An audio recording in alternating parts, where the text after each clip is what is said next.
जय हिंद दोस्तों। बड़ी समस्या आती है कि अगर आप पहली बार पेपर देने जाओ और पेपर आपका सीबीटी हो।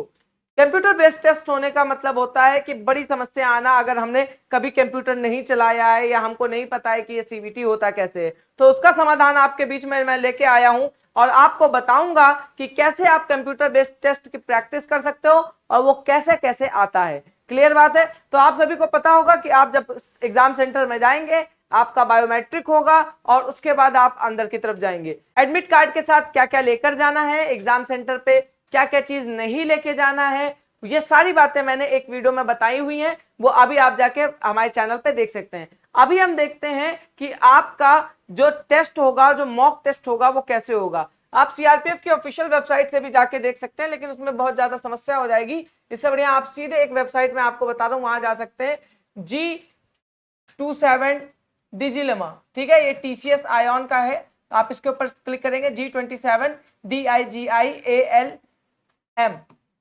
क्लिक करेंगे, आप पहुंचेंगे। सबसे पहला ऑप्शन आएगा आपके पास टीसीएस का, आप उसके ऊपर लॉगिन पे क्लिक करेंगे।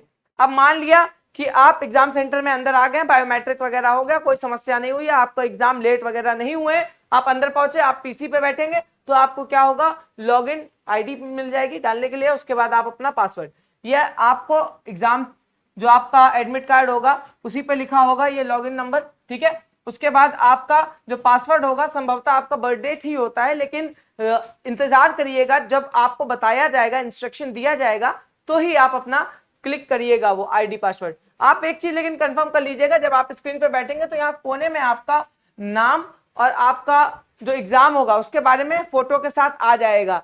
ठीक है, तो बस इस चीज का कंफर्म कर लीजिएगा कि आप अपनी सीट पे बैठे हुए हैं। ऐसे करके आ जाएगा, ये आपका सिस्टम नंबर इस साइड होगा। क्लियर है। और अब आप क्लिक करेंगे अंदर की तरफ। ठीक है, जब आपसे कहा जाएगा कि चलिए आप लोग अब साइन इन कर लीजिए, तो आप साइन इन कर लीजिएगा। अभी जो इंस्ट्रक्शंस हैं वो आप देखेंगे। ठीक है, वो आप देखिए, यहां पे आप देख सकते हैं। अगर आपको इंग्लिश नहीं समझ में आ रही है तो आप क्या करेंगे, आपके पास एक ऑप्शन होगा किनारे की तरफ, इस पे क्लिक करेंगे। तो इस पे क्लिक करने के बाद आपको क्या ऑप्शन आ जाएगा, एक ऑप्शन आ जाएगा क्लिक हियर, उसके बाद हिंदी और इंग्लिश आएगा।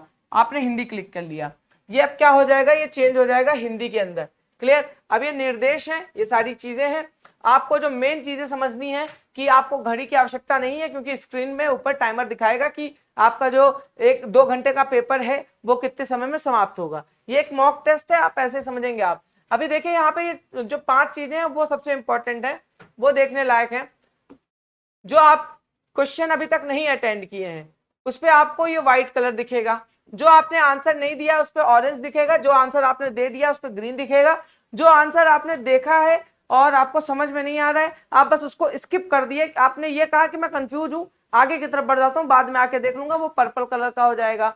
और ऐसा आंसर जिसको आपने आंसर दे दिया है लेकिन आप अभी भी कंफ्यूज हैं कि यह सही आंसर है या नहीं, इसको बाद में देखूंगा, तो आप जब उस पर क्लिक करेंगे तो आपका पर्पल बन के आएगा, लेकिन साथ में एक बुकलेट भी बन के आ जाएगी कि हाँ इसका आंसर आपने दे दिया है। ठीक है, ये सारी मेन चीजें हैं जो समझने लायक चीजें हैं, उसके अलावा उतनी ज्यादा चीजें नहीं है।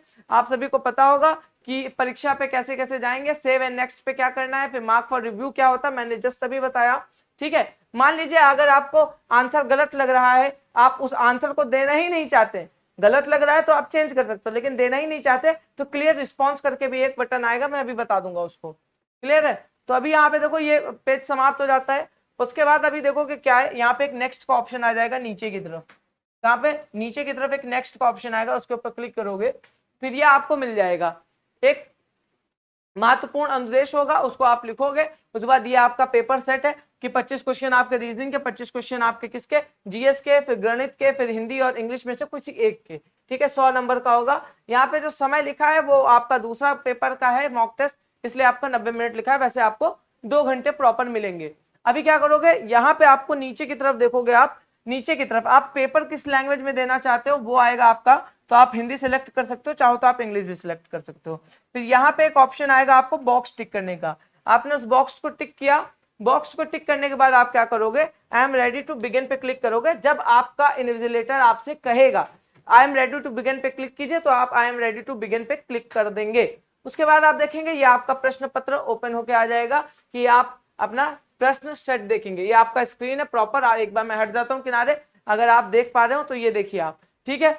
उसके बाद अब आप समझिए, उसके बाद की बात आप समझेंगे अब यहाँ पे कि जो आपका क्वेश्चन आया, जैसे जनरल इंटेलिजेंस है, यहाँ पे क्लिक करेंगे तो आपका क्या जनरल नॉलेज खुल जाएगा, फिर यहाँ पे क्लिक करेंगे आपका मैथ्स ओपन हो जाएगा। हिंदी या इंग्लिश में से किसी को भी पेपर देना है आपको, तो आप उसमें से किसी एक पर भी पेपर दे सकते हैं, ठीक है। क्लियर है, क्लियर बात आई समझ में? चलिए आगे बढ़ते हैं।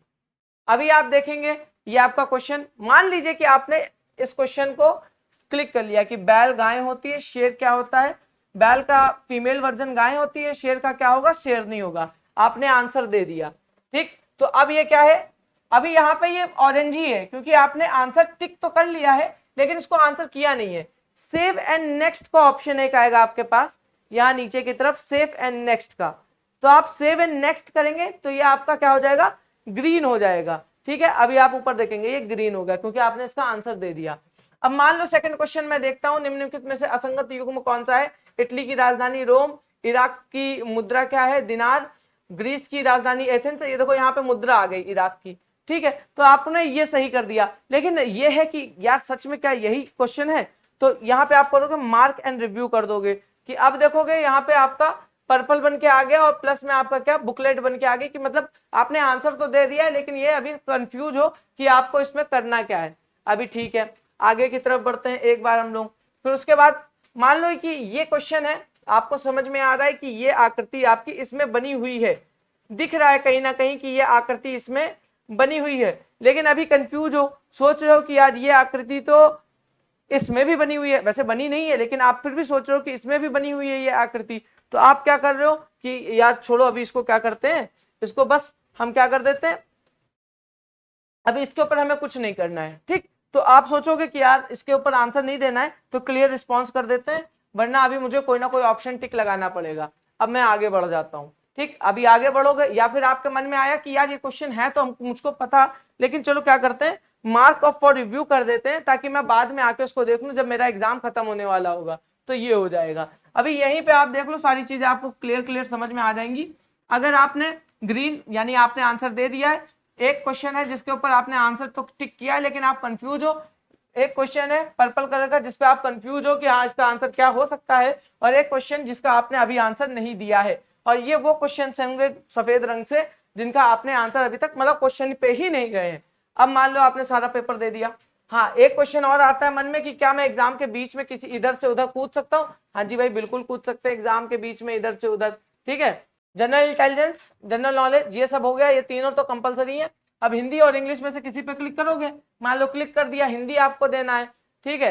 संकेतिक रिक्त स्थानों के पूर्ति कीजिए, थोड़ा सा ये तो यहाँ पे वो है ही नहीं, गद्यांश है ही नहीं, ठीक, कोई इश्यू नहीं है। अब मान लो कि आपने पेपर हो गया, आपके 2 घंटे पूरे हो गए, अब क्या होगा, यहाँ पे नीचे की तरफ आपका एक ऑप्शन आएगा सबमिट का, नीचे की तरफ आपका एक ऑप्शन आएगा सबमिट का ऑप्शन आएगा, तो आपको क्या करना है, यहाँ पे सबमिट कर देना है। लेकिन ये आपका एग्जाम खत्म होने से, समय खत्म होने से पहले आपका ये आप सबमिट नहीं कर पाओगे इसको, जैसे ही आपका समय समाप्त होगा उसके बाद ही आप इसको क्या कर पाओगे, सबमिट कर पाओगे, ठीक। जैसे आपको इंस्ट्रक्शन दिया जाएगा आप उसके ऊपर सबमिट पे क्लिक करोगे और आपका पेपर सबमिट हो जाएगा। रिलैक्स होकर बाहर निकलना, एग्जाम खत्म हो गया ये नहीं कि आप बाहर भाग जाओ, अभी क्या करना है, आपका निकासी सत्यापन भी होगा यानी एग्जिट बायोमेट्रिक भी होगा, तो उसको कंप्लीट करवा के रिलैक्स होकर जाना। 2 घंटे का पेपर है, रिलैक्स होकर पेपर देना, समस्या मत लेना, कुछ भी ना समझ में आए तुरंत अपने इन्विजिलेटर को बुलाना, चिल्ला के नहीं सीधे हाथ खड़ा करना, वो स्वयं आकर देख लेंगे और आप तुरंत उनसे पूछ लेना कि सर ये चीजें ऐसे ऐसी हैं, मेरे को समझ में नहीं आ रही, आप बता दो कैसे होगा,